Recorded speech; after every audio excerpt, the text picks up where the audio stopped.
Quand on médite, c'est normal justement d'avoir des pensées négatives qui arrivent, puisque on s'écoute. La méditation, c'est s'écouter soi, c'est écouter tout ce qui vient en nous, c'est être ouvert. À la fois être ouvert à soi et être ouvert au monde. Fous-toi la paix. C'est pas pour t'embêter que je te dis ça, mais j'ai remarqué que on est nombreux à ne pas accepter son état interne. On n'accepte pas d'avoir des émotions négatives, surtout on n'accepte pas d'avoir des pensées négatives. Et le problème, c'est que en n'acceptant pas son état interne négatif, eh bien, ça crée une résistance qui fait qu'on a de plus en plus de mal à gérer ça, justement. Donc on pense qu'on peut maîtriser ses émotions, qu'on peut empêcher ses émotions, empêcher son mal-être, mais en fait c'est impossible. Parce que de toute façon, il y a une étude qui a montré que même les gens équilibrés, ils avaient la négativité, ils ressentaient la négativité. Donc c'est impossible d'avoir toujours des pensées négatives, d'être toujours calme, c'est impossible. Donc la seule solution, c'est d'accepter de ne pas être calme, accepter d'avoir des émotions négatives, accepter d'avoir des pensées négatives, justement pour s'en libérer plus facilement.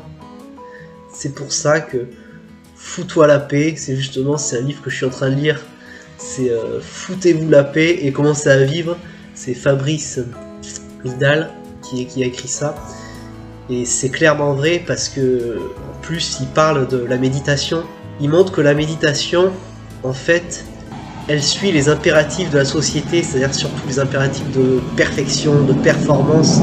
Alors que justement, la méditation, c'est un peu aux antipodes de ça, parce que si tu es dans la performance, mais ça crée un stress, justement, ça crée une pression. On veut être calme, donc on se met une pression parce qu'on veut être calme. Et justement, la méditation, c'est au contraire être dans une ouverture et pas dans une fermeture.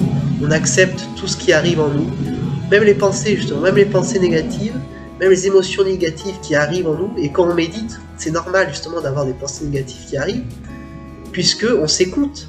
La méditation, c'est s'écouter soi, c'est écouter tout ce qui vient en nous. C'est être ouvert, selon moi, il explique très bien. Pour lui, la méditation, c'est être ouvert. À la fois être ouvert à soi et être ouvert au monde. Donc, merci pour ton attention. Voilà, c'est un petit message que je voulais passer. À bientôt.